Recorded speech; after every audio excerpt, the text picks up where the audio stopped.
الحمد لله وحده والصلاة والسلام على من لا نبي بعد. أما بعد فأعوذ بالله من الشيطان الرجيم. بسم الله الرحمن الرحيم.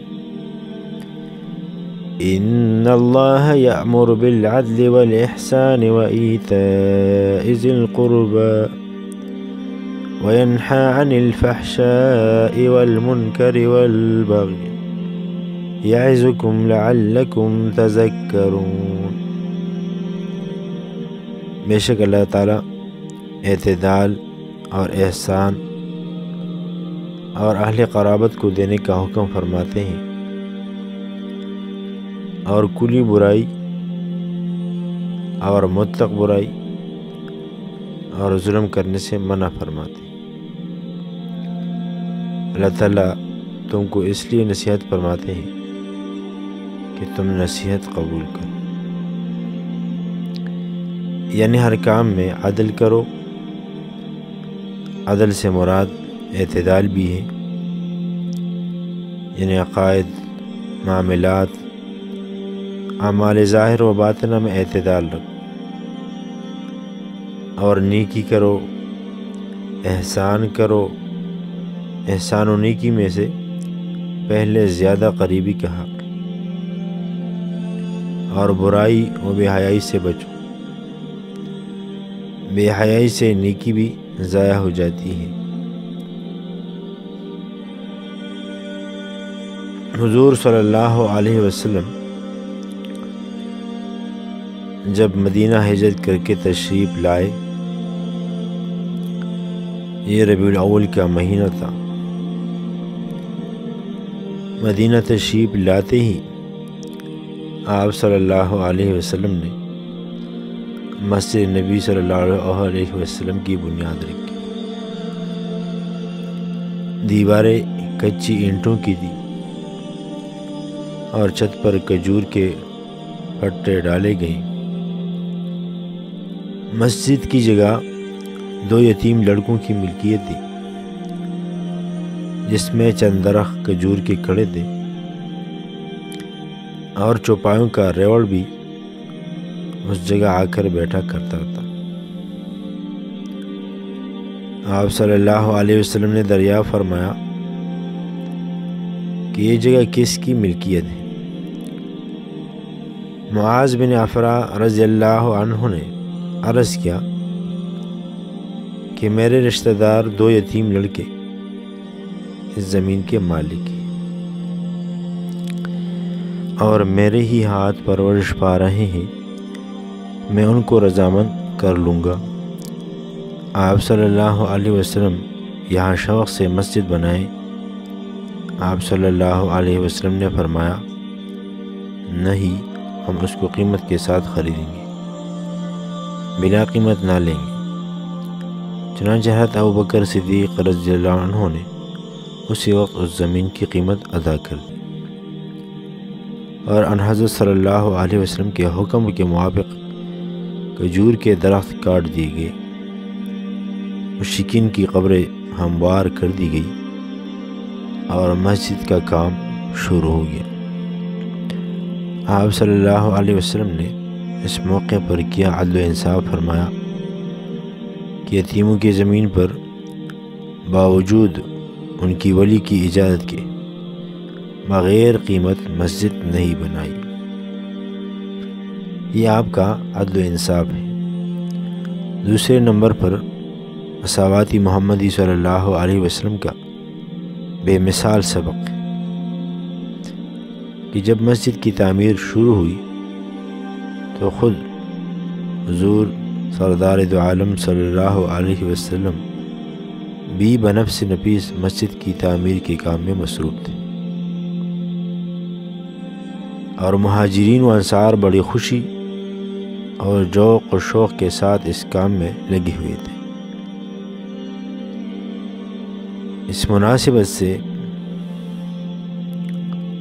حضور صلی اللہ علیہ وسلم چونکہ امام کائنات تھے، آپ صلی اللہ علیہ وسلم کا ہر عمل ہمارے لیے اسوہ حسنہ ہے۔ اس لیے قیامت تک کے تمام حاکموں کے لیے سبق ہے کہ وہ عدل و انصاف قائم رکھے، اپنے ماتحتوں کا خیال رکھے، مساوات قائم رکھے، ظلم نہ کرے، غریبوں و مسکینوں کی خبر گیری رکھے۔ اسی کے ذریعے ملک برقرار رہے گا، ورنہ جہاں ان محاسن خوبیوں کو نظر انداز کیا جائے گا وہ ملک برباد ہوگا، وہ محلے، گاؤں، گھرانے برباد و ویران و تباہ ہو جائیں گے۔ تقریباً چھوٹے سے چھوٹے آدمی سے لے کر ایک بادشاہ، وزیر اعظم تک سبھی حاکم کسی نہ کسی درجے میں ہیں۔ مثلاً خاوند گھر کے لیے، بیوی کے لیے، بڑا بھائی چھوٹے بھائی کے لیے، بیوی بچوں کے لیے، محلے کا بڑا، بستی کا بڑا، شہر کا بڑا، پھر ہر محکمے میں کوئی چھوٹا ہے، کوئی بڑا ہے۔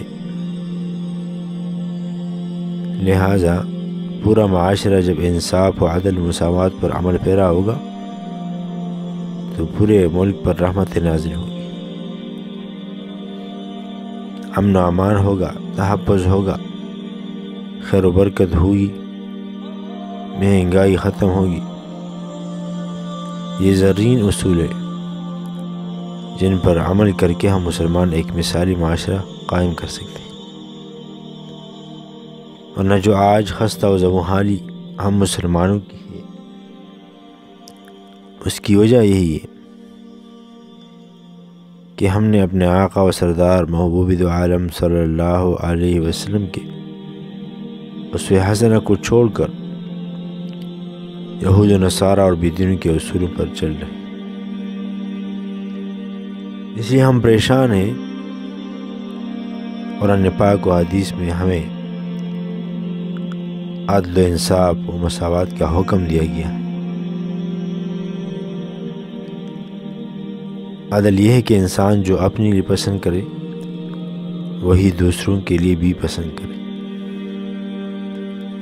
وعدے کو پورا کرے، حقوق ادا کرے، احکام الہی امور شریعہ کو جان و دل سے تسلیم کرے۔ عدل اس وقت قائم ہوگا جب آدمی خود اس پر عمل کرے۔ اگر خود بدعمل ہے تو دوسروں کے ساتھ کیا انصاف کرے؟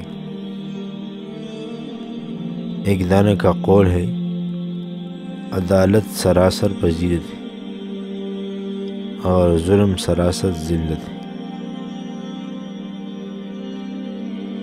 جب زمین پر عدل و انصاف ہوتا ہے تو زمانہ نورانی ہوتا ہے،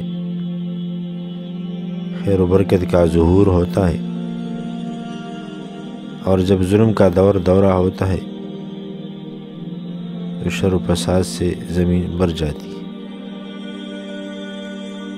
حضور صلی اللہ علیہ وسلم کا ارشاد گرامی ہے، عدل ساعت خیر من عبادت 70 سنہ، یعنی ایک ساعت کا عدل 70 برس کی عبادت سے افضل ہے۔